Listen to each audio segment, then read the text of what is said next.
Assalamualaikum warahmatullahi wabarakatuh. Selamat datang kembali di perkuliahan matriks dan ruang vektor. Pada video kali ini kita akan membahas tentang matriks dan operasinya, khususnya tentang operasi perkalian matriks ya.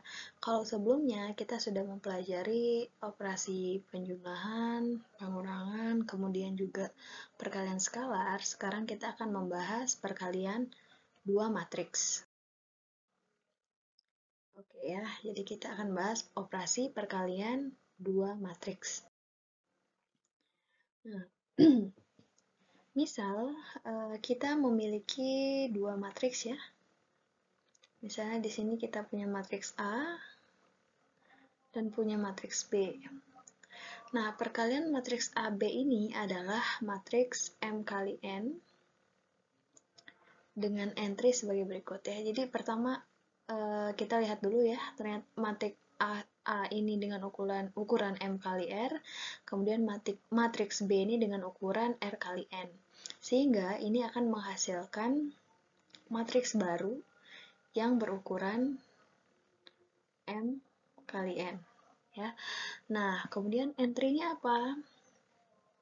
Nah, entry pada baris ke I dan kolom ke J dari AB adalah jumlah perkalian dari entry yang bersesuaian dari baris I dari A dan kolom J dari B.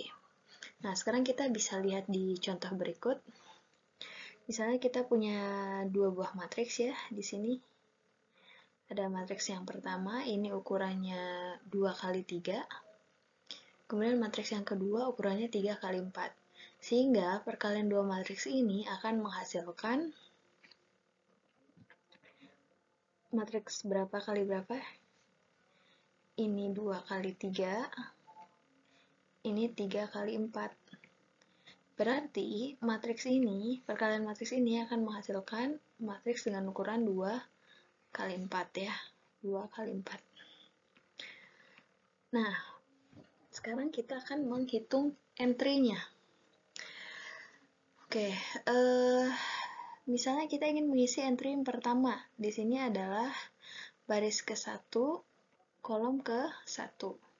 Sehingga kita akan menggunakan perkalian matriks dari baris pertama dengan kolom pertama. Caranya gimana? Caranya berarti 1 dikali 1 ditambah 2 dikali 2 ditambah 3 dikali 1 sehingga menghasilkan 8. Gimana yang di sini? Yang di sini berarti A 1 2. Berarti kita akan menggunakan baris pertama. Oke ya, bentar.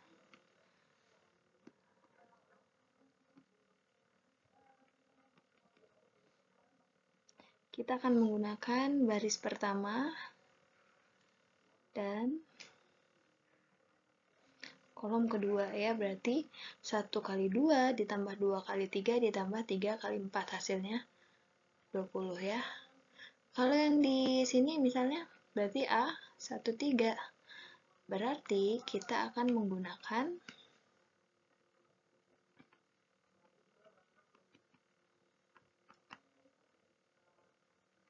baris pertama dan kolom ketiga. Ya, berarti di sini adalah hasil dari 1 dikali 4 ditambah 2 dikali 0 ditambah 3 kali 2 gitu ya. Nah, kalau yang di sini misalnya, di sini berarti A baris kedua kolom ketiga. Berarti kita akan menggunakan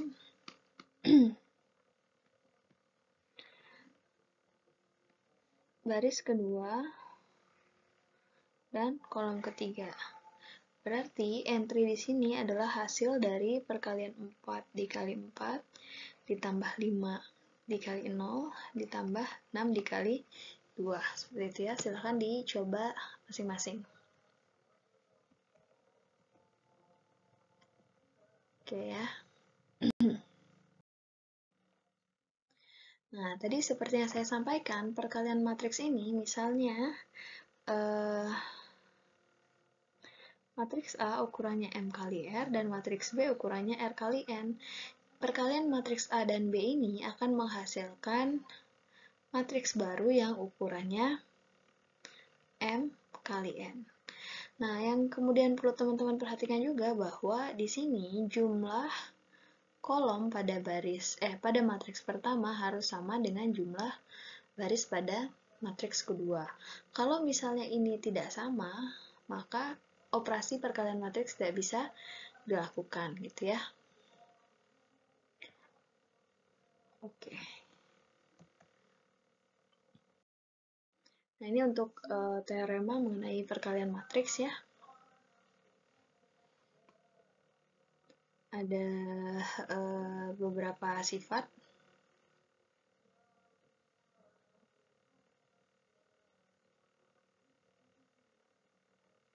Nah, sifat yang pertama ini adalah perkalian antara tiga matriks. Nah, ini adalah sifat asosiatif ya. Jadi kita bebas mau mengalihkan matriks yang mana dulu gitu ya. Jadi kita kalikan dulu dua matriks, baru kita kalikan dengan matriks yang ketiga. Kemudian, namun kita harus tetap mempertahankan posisi dan urutannya ya gitu ya. Jadi misalnya kita mau mengalihkan B dengan C dulu, baru kita kali dengan A. Nah, ini hasilnya akan sama kalau kita kalikan dulu A dengan B, baru dikali dengan C. Jadi urutannya ini harus sama. A, B, C ini juga A, B, C ya. Nah, sifat yang kedua ini adalah sifat distributif pada dua operasi yang terlibat, yaitu tambah dan perkalian matriks. Nah, tapi seperti sifat pertama, ini masih bisa kita lakukan, tapi harus mempertahankan posisi ya. Di sini A kali B ditambah dengan A kali C. Oke. Nah, untuk sifat ketiga, ini merupakan sifat distributif dengan arah yang berbeda gitu, yaitu jika dilakukan penjumlahan antara B dan C baru kemudian dilakukan perkalian matriks hasilnya dengan A, ini akan sama dengan perkalian masing-masing matriks B dengan A dan C gitu ya.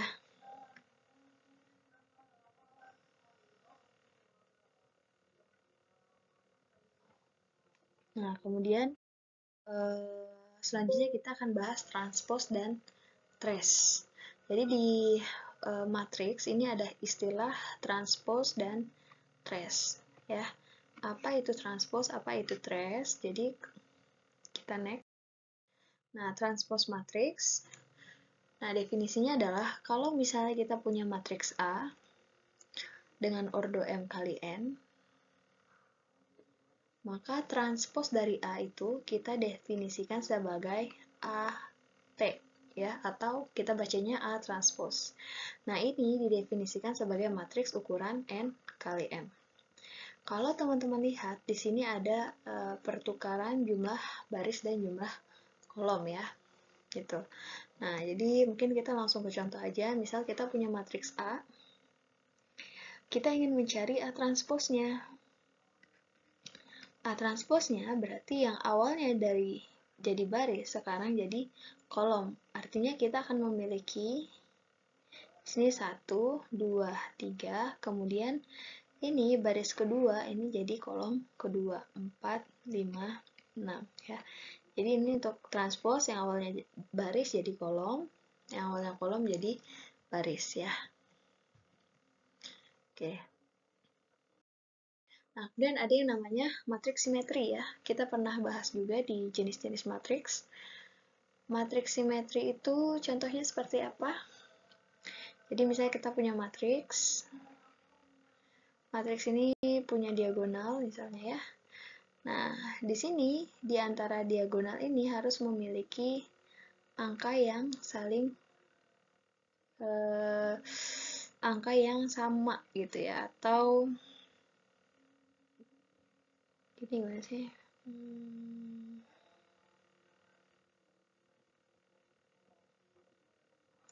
Sorry, bentar.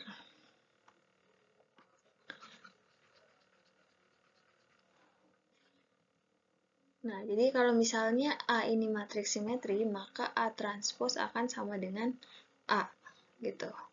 Nah, teman bisa lihat di sini, Kita langsung contoh aja ya. Misalnya ini ada matriks A, itu matriks 4 kali 4 ya. 2 kali 2, sorry, 2 kali 2. Di sini teman-teman bisa lihat ada diagonalnya dengan entry 2 dan 5. Nah, entry selain diagonal ini saling simetri, yaitu di sini 1 dan di sini 1 ya. Nah, ini kalau kita transpose AT, jadinya berapa? Kan misalnya baris jadi kolom. 2, 1, baris kedua jadi kolom kedua 1, 5. Sama kan? Ya, ini sama. Misalnya contoh lainnya, ini kita punya matriks 3 kali 3 ya. Nah, kita perhatikan lagi diagonal utamanya kan ini. Kemudian cek nih, ternyata entry selain diagonalnya ini saling simetri. Ini 3 dan 3, ini min 4 dengan min 4, ini 5 dengan 5. Berarti dia simetri. Kalau kita mencari B transpose, maka hasilnya menjadi, coba baris pertama akan jadi kolom pertama. 2, 3, min 4. Baris kedua jadi kolom kedua.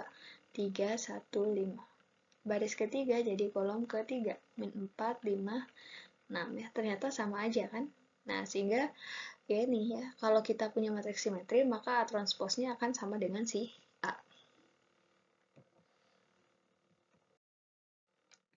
Nah, ini untuk teorema terkait dengan sifat transpose matriks ya, ada 4.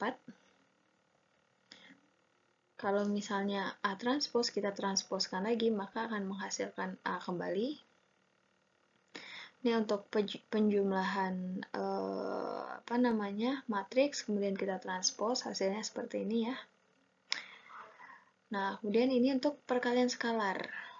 Ya, perkalian skalar dengan matriks kemudian ditransposkan, ini akan sama dengan perkalian skalar dengan A transposnya gitu ya. Kemudian yang terakhir ini misalnya perkalian matriks A dengan B kemudian kita transpose, ini hasilnya akan sama dengan B transpose dikali dengan A transpose. Nah, ini untuk teorema tentang sifat matriks simetri ya. Misalkan A dan B adalah matriks simetri dengan ukuran sama, jika K skalar, maka A transpose merupakan matriks simetri juga, gitu. Ya, alias dia sama. Kemudian A plus B dan A min B ini hasilnya adalah matriks simetri juga. Kemudian K kali A ini juga akan simetri. Selanjutnya kita bahas tentang trace matriks ya. Kalau tadi ada transpose, ini ada trace. Trace itu apa? Nah, kalau misalnya kita punya matriks A, ini harus matriks persegi ya. Ukurannya N kali N. Nah, trace dari A ini kita notasikan dengan TRA ya, atau trace dari A. Kalau teman-teman lihat, ini adalah sebuah fungsi. Nah, fungsi dari apa? Fungsi dari jumlah semua entry di diagonal utamanya. Jadi kita lihat diagonal utamanya, kemudian kita jumlahkan. Ini adalah hasil dari trace. Kita langsung ke contoh supaya lebih gampang. Misalnya kita punya matriks 3 kali 3, kita cari diagonal utamanya, berarti di sini kan ada 1, 5, 9. Berarti trace A ini adalah kita jumlahkan aja nih entry diagonalnya. 1 tambah 5, ya, 1 tambah 5 tambah 9. Hasilnya 15.